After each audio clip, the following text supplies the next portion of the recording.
you? Okay, this is Michelle. How are you doing? I'm good. How are you? Not bad. We are trying to survive. See, I speak for you too, right? Yes. Would you welcome everybody, Sister Michelle? Welcome, everybody. Hello, everybody. You're a big shot. You're a old timer. I feel like an old timer. Yeah, you're an old timer. You have the Buddy. experience under your belt. Greetings, guys. Could you, Hi. Sister Sally, could you welcome everybody and give them greeting on behalf of your division? Greetings, everyone, and thank you for joining us. I am actually in two meetings today. However, I'm going to do my best to be available to you guys once my second meeting is over. I want to thank you guys for joining us in this meeting. It's very important that we form together and try to form together, hold these politicians accountable for funding to try to fight the fight and try to minimize the amount of layoffs that we are facing out there. But and It's, thank you. it's bad, it's bad. And this is not a gloom and doom. This is a factual statement. Yeah. Okay, we begin in 1 minute. It's now 6:04, so we begin formally in 1 minute. Anybody else has any comment or welcome that you want to make?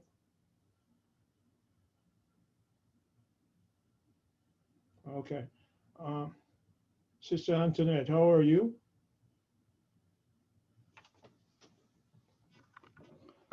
All right, we begin now. Good afternoon, everybody. Welcome to this Shop Stewards and Activists meeting. Um, this is a continuation of the various meetings that we had last year. If you recall, every month we had a meeting. Um, During last year, January and February, we had a problem towards the end of February, so that meeting was partly suspended. You'll recall that our meetings that we had during the year, we dealt with the contract, labor education, current issues, bargaining, and as we built up, we determined that we were going to make the contract user-friendly. We were going to extract from each of the contract things that pertain to the titles. So in say, the social service and related title contract, it may have 50 titles, and different titles may have different things. So what we did was we extracted the things that pertain to particular title, and then we would send it out to the shop steward and the activists so that they can find the things easily. Similar thing with the health services contract. So we have been doing that, and we have sent out a number of them. But after that, we determined that we were going to make sure that every shop steward know what the union has gotten for them in terms of equity, because we found out that many workers were not getting the increases and the benefits that they were entitled to. So what we did in the newsletter that is coming out, you will see some of the benefits that we got through the equity panel. So there are three things why we call this meeting. The first one is to give you a background of the context in which we are, because it's very confusing right now. Members are looking at the union and say, what's really going on, without understanding that many of the contractual items that we had, many of the laws in the city and the state have been superseded by the governor's decree. I give you an example. We all know that there's separation of power between church and state. But guess what? The governor can close down churches, mosques, synagogues. What gave him that power to do that? You have Times Square, Theaters, the governor has power to close it down. Schools, colleges, how can he do this? Right? He take over hospitals and make it his own during the COVID. What give him that power? So unless we understand what's really going on, we'll be misled and we'll probably blame the wrong entity. Now, the governor has a lot of power. He even threatened to fine the mayor of New York City. Right? And I give you the last aspect to this power situation. The New York City has to balance its budget by law. It has to balance its budget. Okay. Mm-hmm.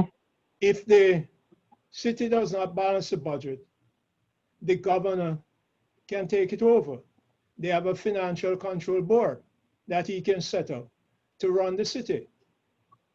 Right? So we want you to understand what's really going on. The other thing that is going on, we get our pay from the taxes and the revenue that the city gets. The city has to balance its budget. I'm going to go through some of these slides so that we can follow, right? And then we take the questions afterwards. The city has to balance its budget. If half of the city is shut down, right? I know more than half of the economy is shut down. But guess what? There's no revenue coming in from these sources. So if there's no revenue coming in, then the mayor de Blasio is saying, look, I can't pay the staff. I can't do that. I have to lay off 22,000. So that become a crisis. Right? So here we have a crisis, and the union, not me, the union, brother Henry Garrido led it. I'm part of the executive, but I'm not me. Brother Garrido is a spokesperson. He went up to Albany and said, allow de Blasio to borrow money so that he can maintain the staff and the services. The governor said, look, I'm not going there. If de Blasio get to borrow money, I'm going to put in a financial control board. So I make 3 quick points on this. If the financial control board goes in, they want to cut the benefits that we have. They want to cut any increases that we should get. And we'll show you examples of that. That is not a fantasy. So that we are afraid of that. 1, we lose our jobs. 2, we lose some of our pay and benefits. So the city has no money, the state say it has no money. So we go to Washington, D.C. to get money. Guess what Mitch McConnell said? I want the city to declare bankruptcy. Why? Because if you declare bankruptcy, it doesn't mean anything more than you go to court and you can get rid of the pension and some of the benefits that people have. So wherever we go to maintain our jobs, we have people after us, right? And unless we understand that we are in a different situation now, much of the laws and the contract, Governor Cuomo has superseded those things, right? So we have to be a little more careful. So let me just go through, let me just show you some of the evidence of what we are talking about. Because I just run in my mouth, you probably hear 5% of it. If you see the things, you understand the context of it, okay? You want to do this one? Okay, so the first thing I'm putting up here is, this is from the laws. I'm not a lawyer. I'm not trying to pretend to be one. So here we see what is the Constitution and the laws of New York State say. They should maintain a continuity of government. What does that mean? It means that where people work, if you need services, you pull people and do that. That's what the law requires. So this supersedes some of the contract, because the contract would say out of title. We recall that about 3 months ago, the city pull inspectors from all over and send us to do different things. Why? Because Governor Cuomo has superseded aspect of the contract that deal with out of title and these things. What's the basis of it? The city and the state has to maintain the services. Once we are on the section 28 of Article 2B of the laws of New York State. State declare emergency. So once the governor declare emergency, he can shut down schools, he can shut down churches, he shut down city thing. He told people nobody's to come into the office, he can shut off the subway, he can open these things. You follow? So this is where the power is now. So a lot of things that the union is doing is to work around the edges to protect our jobs, protect as much of the contract as possible. And this is why it's so difficult for people to understand. But once we put these up and you understand where it's coming from, right? You see that the union is doing the best it can in a difficult situation because we did not plan for the COVID. So we are under about 4 sort of wars against us. One, there is a biological war. COVID, it's a biological war, right? It's a biological hazard, but it's citywide, it's national, it's international, it's a pandemic. But let's say it's a pandemic. That's one war against us. Why it's a war against us? We have over 500 workers die from COVID in New York City and New York State. Over 500 died. So if workers died like this, right, what do we call it? If 2 workers died before, we'd call a strike or something like this. People died, 1 or 2 people died, right?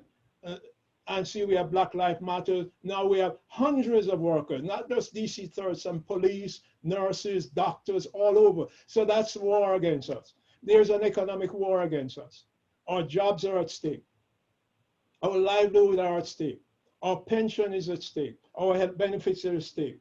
There's a legal war against us, right? Ruth Bader Ginsburg just died. She had four bouts of cancer and she couldn't leave because she knew when she speak to her colleague in the US Supreme Court what they plan to do for the labor laws. And they go for the labor laws so they can get to a pension, they can get to a jobs and these sort of things. The woman had 4 cancers, right? But she would not leave. So I just put this as a context. You can follow up on it. Please Google it. Please go on the state website. It's there. See what's going on, right? Your knowledge is just as good as mine, okay? So please check that out. The next thing I just want to go through and then I just be quick and then take questions. While we are putting this up, you know what the president said last night, right? Work with me now. What the president said last night. ASME, the international, DC 37, right, was working with the speaker, Nancy Pelosi, the various senators, right, especially Democratic senators, to get ERA's benefit as a pay for us, right? And they were negotiating. And guess what Donald Trump said last night? I do not want any more negotiation. So there's no money that is available. Okay, we have money for the airlines. That's not for us, right? So in the city is out of money, right? And I don't want to go into the political philosophical part about it. Money is always available. I understand that, right? I understand that. But in terms of the budget that as we have it, right? The governor is playing hardball. We go to the Washington, D.C., right, Congress, we are having problems. So the executive director is doing everything he can to protect our jobs. In truth and in fact, he's going so far that funding that should come to the union, he's trying to use that to see if he can paper over the city's cash flow to protect our jobs. He's doing almost everything and more than is expected. So page 1 of this one here, page 1 here, I just want to remind you all remember this about the shop steward training, right? We had it in room 1, major training, right. Legal department, the research and negotiation, the divisions were all there. This is just for the one day, but we had similar things that we had it on the 5th floor conference room. We had it downstairs, right? So this is just to say thanks to everybody. Here we were following the mandate of the international president. At the work site is where we build the must forever fight from winning a good contract to electing good leaders. Just make the other point, I'm speaking quickly, but since we have the overhead, you can follow. Before, we thank the union for all of these things. Overtime, holiday, 40-hour work week, child labor law, OSHA. But guess what? Because of this pandemic, CDC has superseded many of the regulations that we have. We are still have overtime and things like that. But the health and safety regulation, many of them have been superseded, right? So when we used to praise the union for all of these things, we still have to praise the union, but the context of what's going on, the federal government is using the pandemic, and I don't want to go into Donald Trump whether he has a problem or not, right? But this is, so we thank the union for all of these things, but that's no longer good enough. The next cartoon that's coming up, the unions got all of these benefits. And what we are saying is that's the reason why the bosses do not like the benefit, like the unions, because the unions protect the workers. Brother Henry Garrido reminds us that the only thing standing between workers and the erosion of their rights and benefits is the union. So if we do not have a strong union, everybody is to join the union now. We need to have the strongest union we have right to this point, because the war against us is the most bitter. There is biological war, there's economic war, there's political war, there's war in all the legislature, right? It's bad. It's not just journalists, it's bad all over. And the capitalist class, the ruling class, see an opening. And everybody know when there's a crisis, the people who have the power can achieve the outcome that they want. So we just have to stand behind the union, stand with the union, get everybody to be part of the union. You remember this. One member, you remember this slide here, right? Salaries are going up, right? Salaries are keeping up with the prices of food, medicine, housing, rent, and things like that. We went through this. I'm not spending more than 5 seconds on it. We went through these analysis of the shop steward meeting, right? Because we said that our pay is in terms of dollars and cents, but we do not control the value of dollars and cents. We saw where the dollar is crumbling. We saw where in 1970, one person could take care of the family by 30 years after it took 2 persons, right? We saw where these are things, I'm not spending more than 2 other seconds on it. These are things we discussed with the shop steward class. Our compensation is not keeping up with productivity. And this is not the union put it out. This is the Washington Post. This is the New York Times. This is the Wall Street Journal. They're saying union members are getting squeezed. I could use a stronger word. So what we said, if members are more productive now because of computers, technology, either you pay us more or you cut our work week. So we started the campaign. You started the campaign to say we should have a 4-day work week. Somebody asks us if we have a four-day work week or a 4-hour day, or we get paid. We want the same amount of pay. People used to work 12 hours a day and it dropped to 8 hours a day. Now we are saying that if we are producing twice that we used to do 20 years ago or 30 years ago, that means to say either you pay us double or you cut our work period, right? And we pointed out that, look, our women, Black women, Latinos, some of them have to work 2 years to get the average pay of the average male. So we started the campaign for this, but guess the point I'm saying? This now has got to go into the background because we do not have jobs. We have to fight to get our jobs now. This is not the fight to get more benefit. Now it's fight to survive, right? So we have to put, this is not that we are throwing it aside, but we have to know our priorities. And I go to the next thing to show you what was our priority. You remember over 2 years ago, continuously, we said that the police, they come in at 40,000 in 5.5 years, they pay double. You recall that. The same thing with the correction officer, you know, it's become a point. This is, we point out, this is for the social worker. H&H considered, this is the equity panel. We went to the equity panel and we told them this is a problem, right? Not just a problem for social worker, but we want to set some precedents so we can go back in every contract to bring the people up. People come in at the minimum and everybody's at the bottom. People work for 20 years and they leave at the minimum. We say, no, that's not right. People must get step increase. So sometimes instead of getting a step increase, so you take 5.5 years to reach the top. Sometimes we make it that you reach the top immediately. So we move people from the bottom to the top. But we can't make this public because we steal people's money to do it. Because it's a point two, and the point two, I won't say anything more about that. So I'm just reading this sentence here. H&H consider using its discretion to waive the new iron rate for level 2 to higher the incumbent rate. You remember that people went down by what 8%. They got a pay cut by 8%. You know why?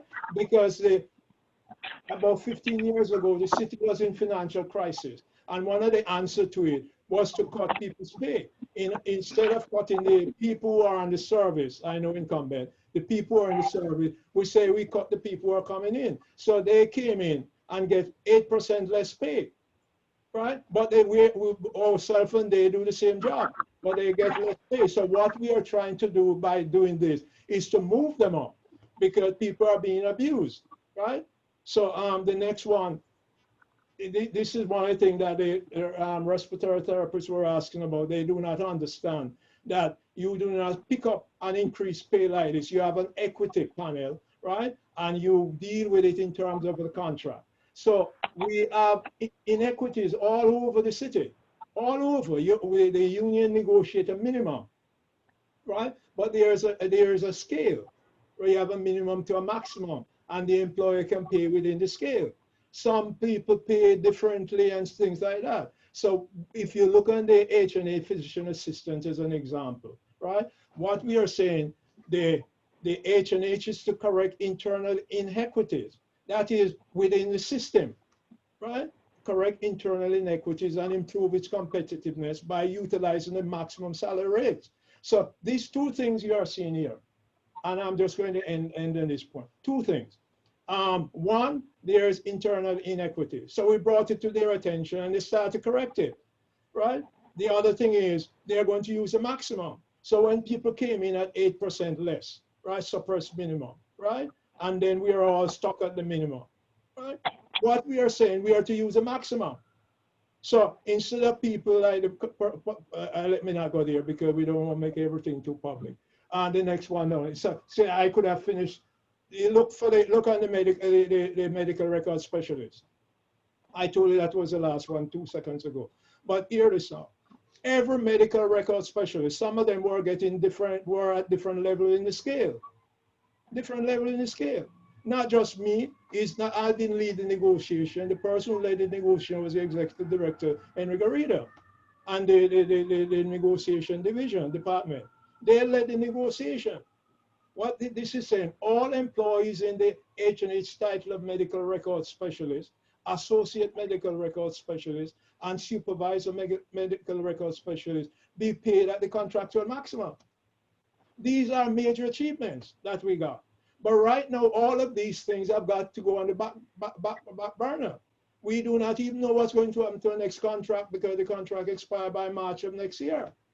Right? So all of these things that we're laying the basis to build on, right? It's not that the union is stupid, but we have priorities right now. If we do not have a job, we can't take care of our families. We do not have the health benefit. Our pension collapse.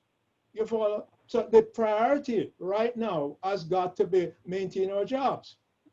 And if we are able to do something, we have to try and do it. Somebody told us that one of the things the city is asking is which group are not working, are not doing anything.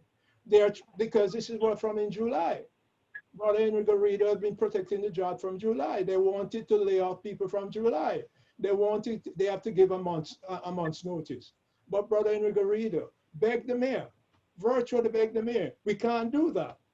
We'll go up to Albany and see what we can do. So the point I'm saying, when the contract expires in March of next year, what do we do? So we have to be on the same wavelength to understand the political and economic environment in which we are. Let's continue. I'm running through this. Okay, we went through this over and over.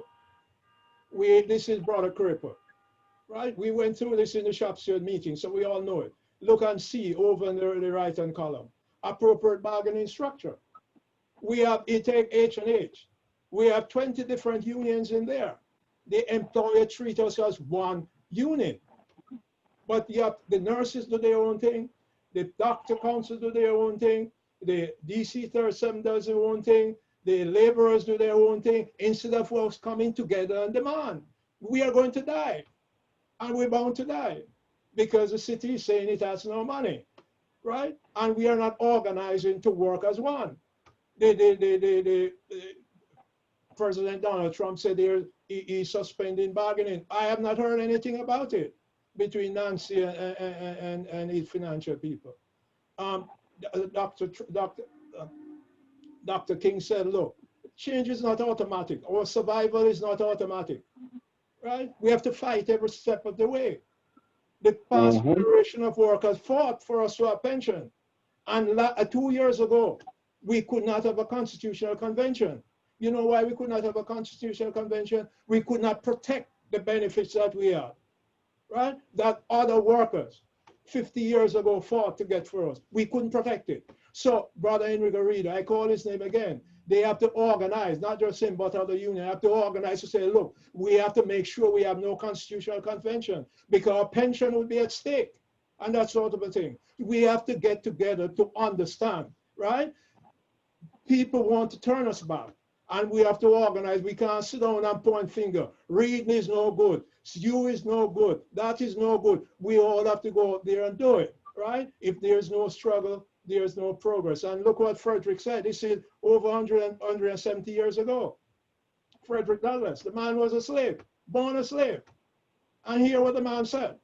The limit of tyrants are prescribed by the endurance of those whom they oppress. If we are getting killed in H&H and we are exposed like that, and we are not doing anything to organize ourselves, to inform ourselves, to mobilize ourselves, to defend ourselves, just like Black Lives Matter, right? What do you think Governor Cuomo is going to do? What do you think President Trump is going to do? What do you think the Mayor de Blasio is going to do? The limit of tyrants are prescribed by the endurance of those whom they oppress. Some of us have our doctors, some of us have our masters, most of us have our bachelors. And this man, born in slavery, right? That's his slave master, sneak a book and give him and teach him to read. The man is saying, wake up.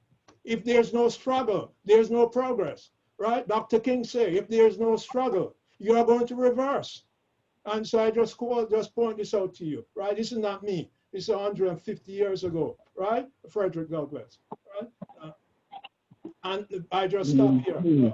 I'm making the point here.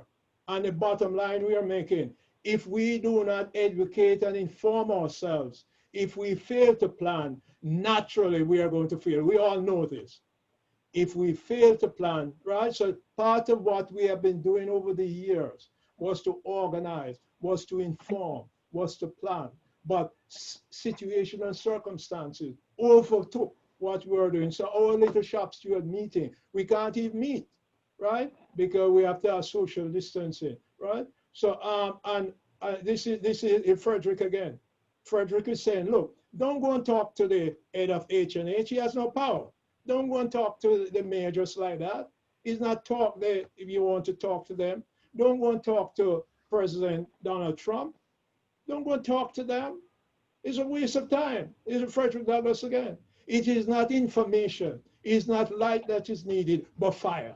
It is not a gentle shower, but thunder. It's not, we need a storm, the whirlwind, and the earthquake to get change to maintain what we are. It's Frederick Douglass, 1852, right? Brothers and sisters, I'm asking you, let us wake up. Not for me, right? And let's pause right to this thing here. I know I've been going straight. We had a financial control board before. We had a financial control board, right? And this is the newspaper articles about it. Everybody, we all know this. Ford to the city, President Ford to the city dropped dead, right? What is this all about? They took over the city and they cut, the financial control board took over the city, cut whatever pay they want to cut, lay off whom they want to lay off, fire whom they want to fire, right? Cut benefits, right? This is what happened in 1975. 1975. This flyer, I just copied the flyer here, right? The members of the Emergency Financial Control Board, right, was guilty of crime against the community. What were they saying? The Financial Control Board, when there was a financial crisis,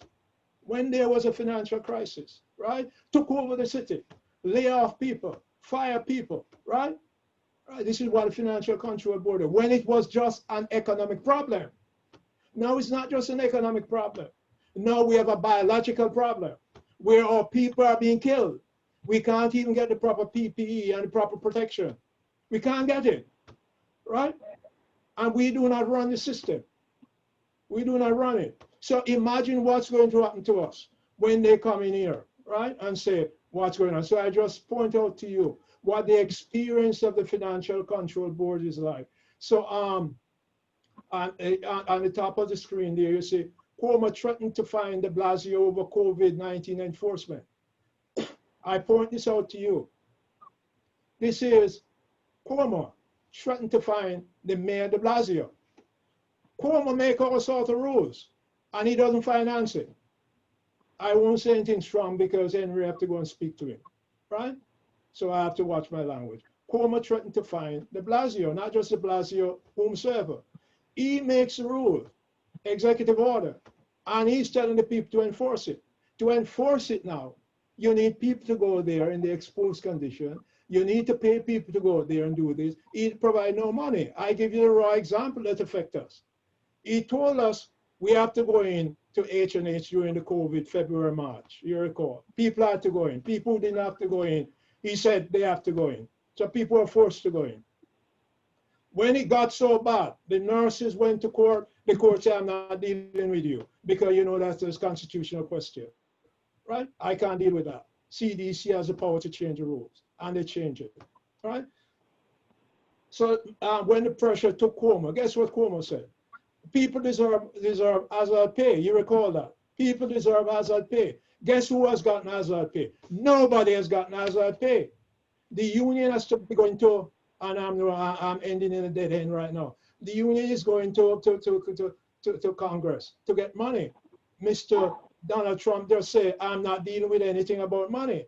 So we are in a dead end again. So the point we are saying, the Cuomo is doing all of these things, and we are not getting the support, the financial support to do it. So the union is in a bind, right?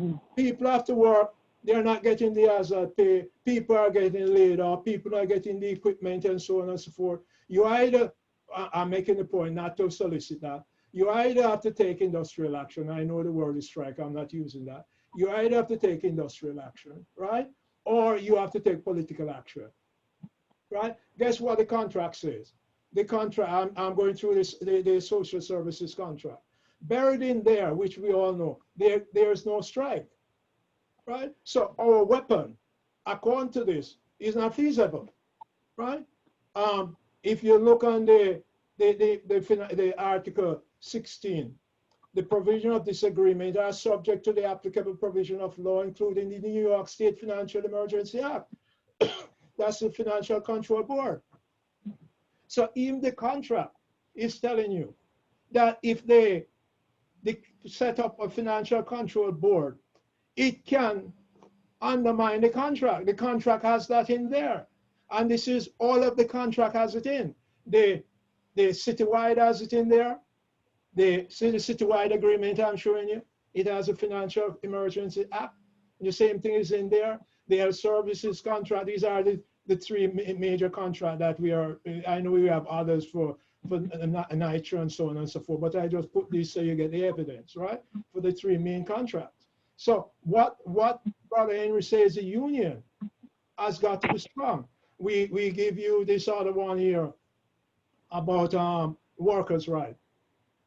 The workers' rights are not defined by law or contract, right? So even if you have the contract, your rights and your power cannot be defined by the contract because the contract is subjected to the law. The contract is subjected to the courts. The contract is a function of struggle, right? So you're struggling, you achieve A, but you want to get to D, so you have to continue struggle. So workers' rights are defined by struggle. You win what you are willing to fight for and nothing more. I like it, right? And this is just to remind you that we all know that Dr. King was killed in Memphis, right, with the sanitation strike. But this is Sister Lillian Roberts went to jail too for us, right? This is Brother McEntee. I understand Brother Lee Saunders also was arrested. Most of us were getting involved in this struggle, right? But if you just get arrested for nothing, if you're not organized, it's a waste of time. You have to organize so that if you go to jail in the cause, it has a purpose, right? The condition is ripe for change, right? I show you what the management rights is. I just read this part of. We have seen this over and over. I posted this in the office. Every meeting we have, we put this up. Management rights. It is the right, this is in the law, it's in the contract. It is the right of the city or any other employer acting through its agency to determine the standard of service to be offered by its agency, determine the standard of selection for employment, direct its employees, take disciplinary action, relieve the employees from duty because of lack of work, right? So the law says if there is lack of work, right, they can relieve us of duty. So Henry, right, has got to do everything so that he can make sure the fund is there. And if people are not out there doing something or trying to do something, they may say they do not need us. So we have to be a little careful. And it's not that they do not need us, but because of COVID, a number of the places are shut down. So if we were used to work in the schools and the schools are not open, they may say, well, I mean, they are going to follow us. They did it with the managers, right? So, and look, we went to courts. The bottom of that screen, Sister Roberts took H&H to court, HHC at the point. Sister Roberts took them to court and said, you're laying off people. That was when they had the layoff in H&H, when they had this, I forget the name of this outfit that was doing the survey there, right, in 2011. And hear what the court said. We won at the courthouse down at downtown here, and H&H appealing, right? And guess what the appeal court said? Neither the petitioner, that is us and the politicians, right, who joined with us, neither the unions nor the politicians, right, nor the court that gave us winning. Neither the petitioner nor the court should be permitted to substitute their judgment for the discretionary management of public business by public officials, as neither have been lawfully charged with the responsibility. However sincerely motivated the union and the politicians are, they cannot interpose themselves and the courts into the management and operation of public enterprises. So the Constitution gives management a whole lot of power. The laws give them a whole lot of power. The courts give them a whole lot of power, right? So we just want you to understand, right, that it's not that the union is not active, but at point in time, if the members are not coming out there, right, then we are going to run into problem. So I think we have the last two slides on this. You remember in February, I think this was about March, we had a number of ads that we put in the newspapers, and we were advocating, sending it all over the hospital. Look, COVID is killing our people. And we had CDC representatives saying, don't worry about it. The union are not doing anything about it. The members are not doing anything about it. They're still coming to work. How can people work and they have no protection, right? And this is what we repeat what Frederick said. Find out just what any people will quietly submit to.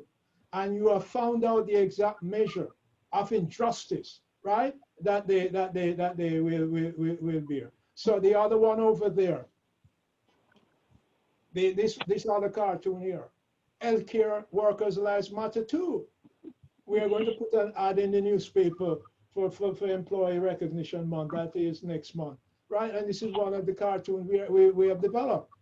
We have Black Lives Matter. What about healthcare workers? What about safe working conditions? We're trying to make friends with some of the heads of department. They're not helping us. They're not giving us hazard pay. They're not cleaning up the place. We have over 300 COVID deaths in New York City. What about that? When I came into the union, I heard if you have one person get killed, they drive around town with a hearse, right? Screaming. Somebody's dead. Now we have over 300 COVID dead.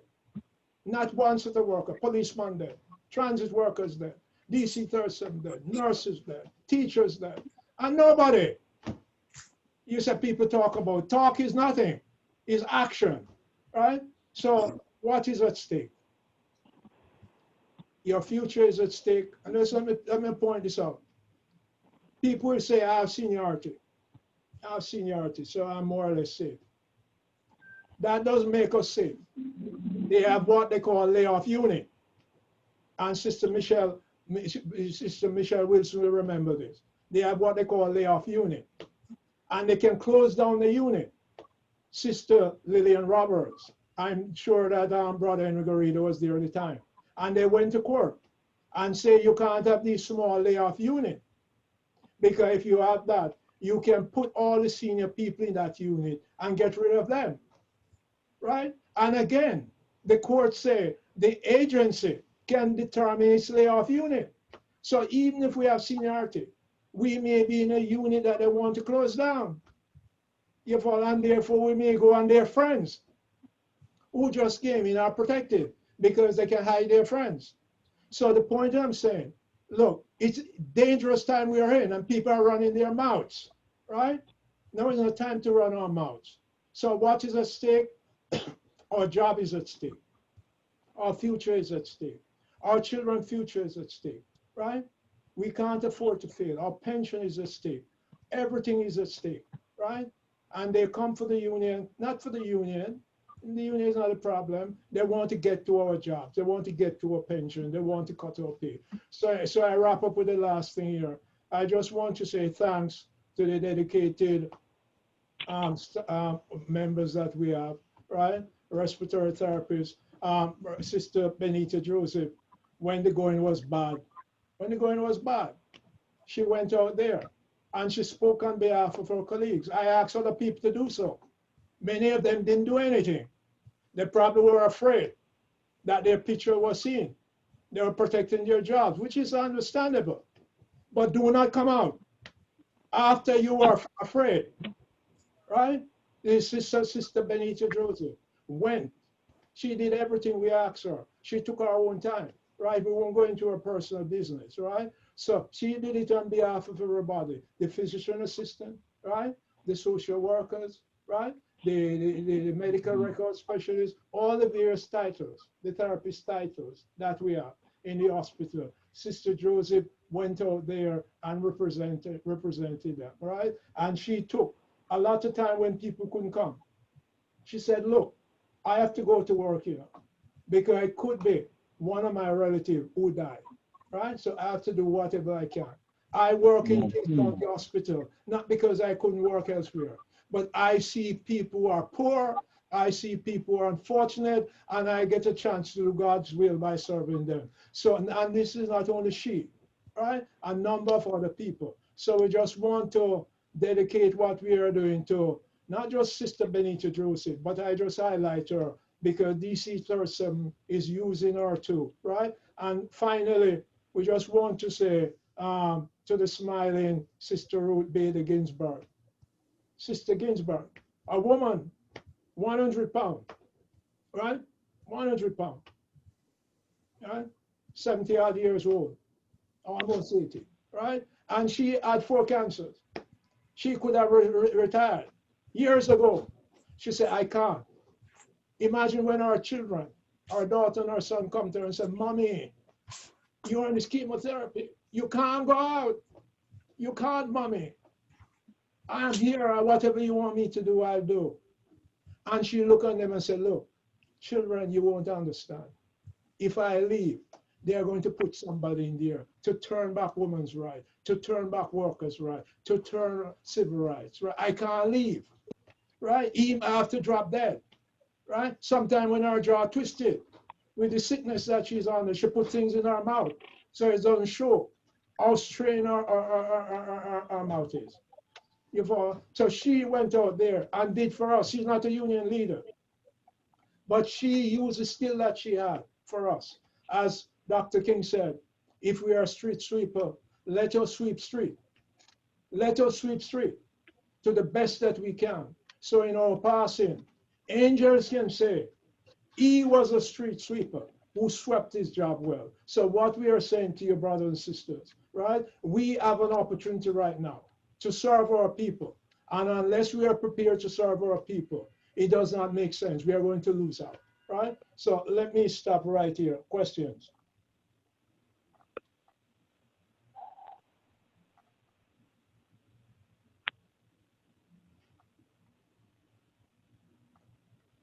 Questions?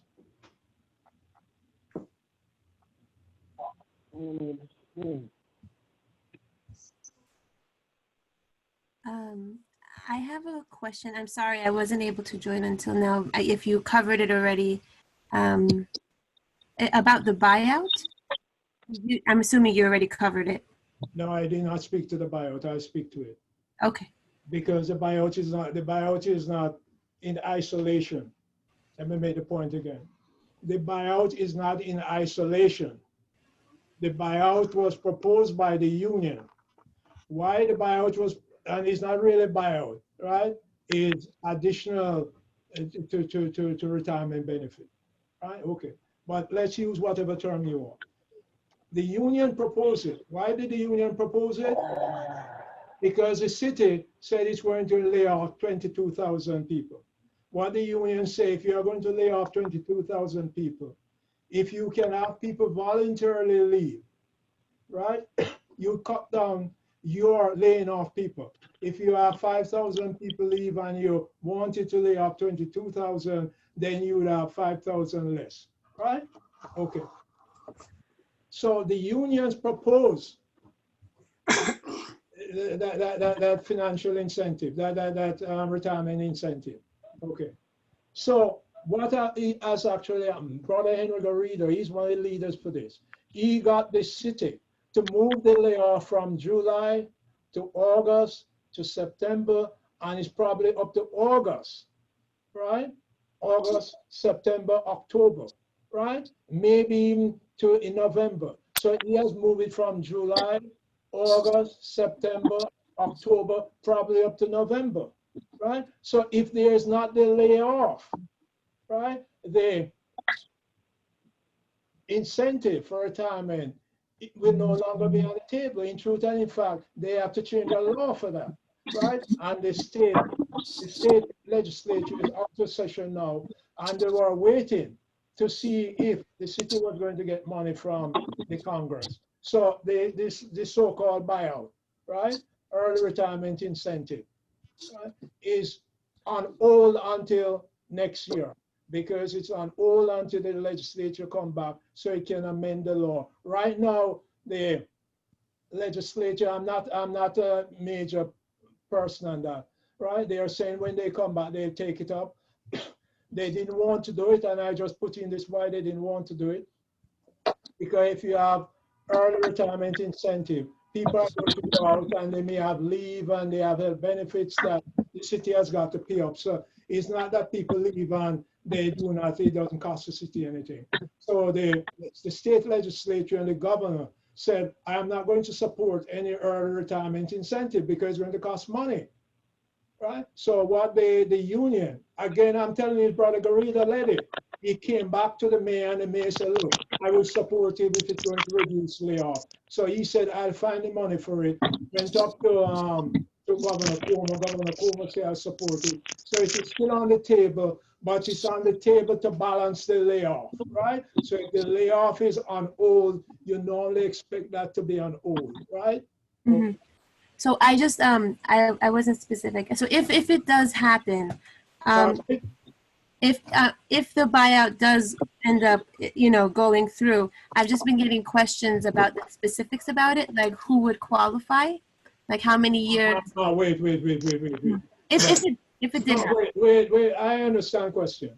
Yeah. You started by saying if, Mm-hmm. right? We are saying, I can't answer that because all of these ifs is a subject of negotiation in the state legislature. Got it.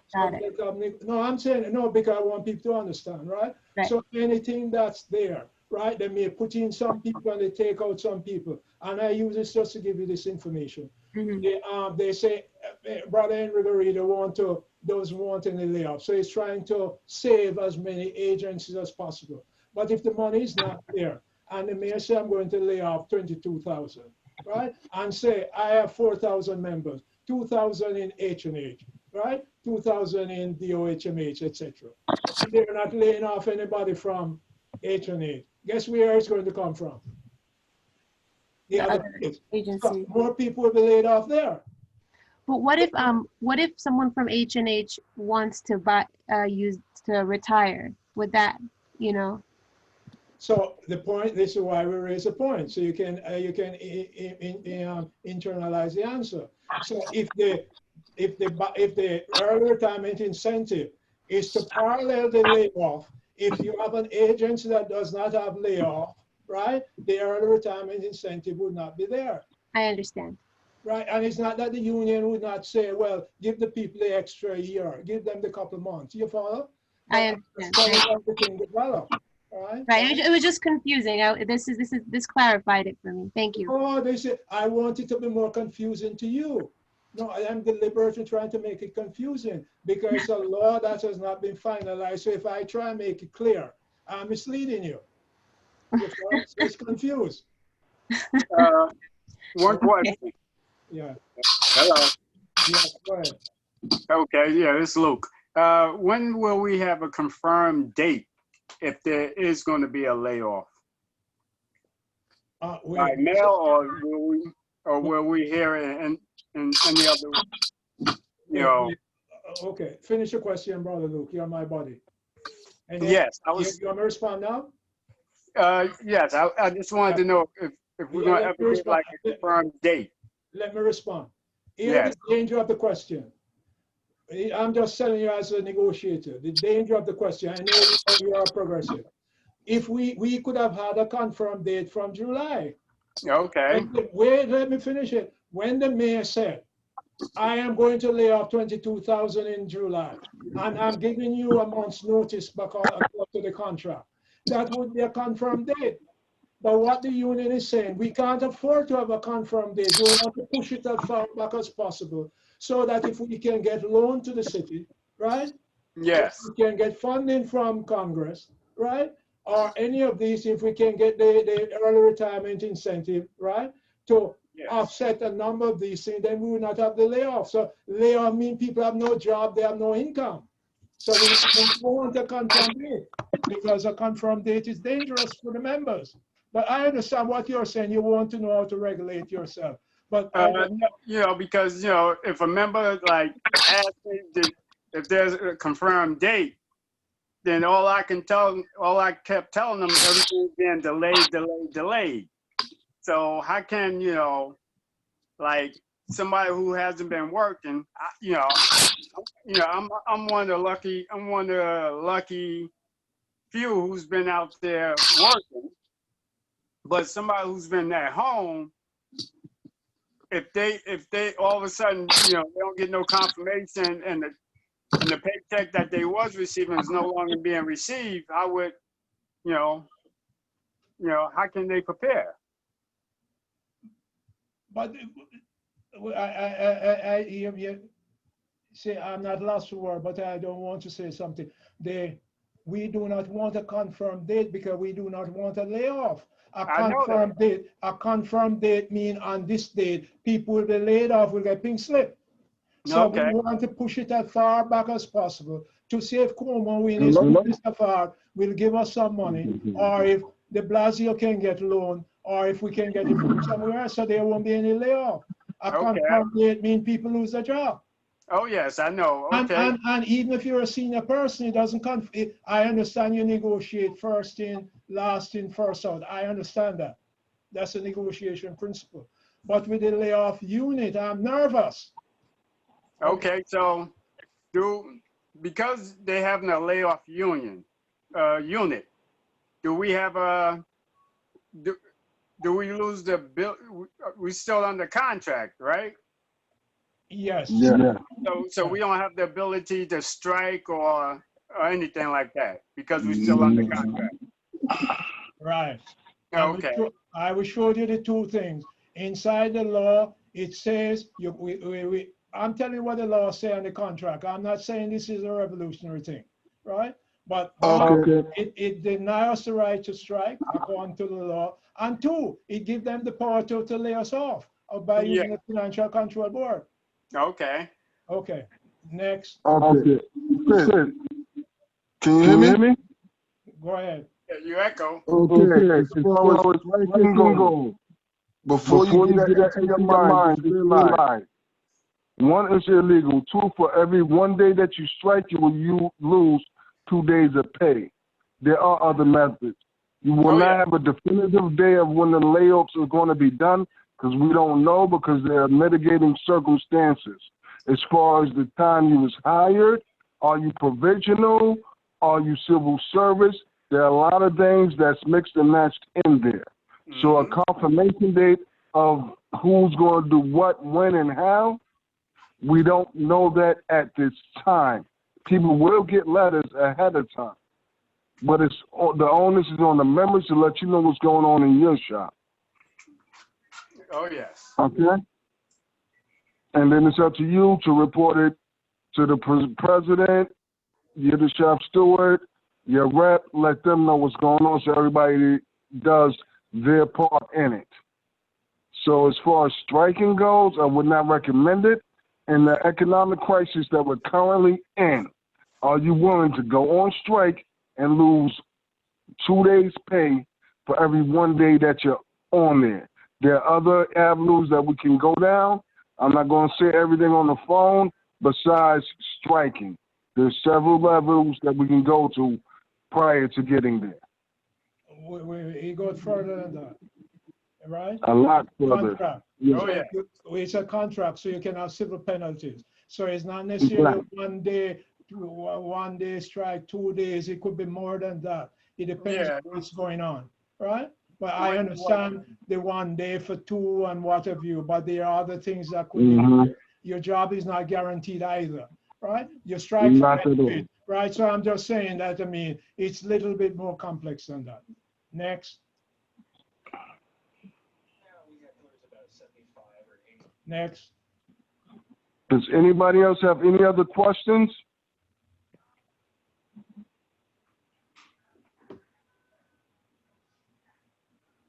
Hello? Anybody else out there besides that? Okay. So I just wanted to report to you. Yes.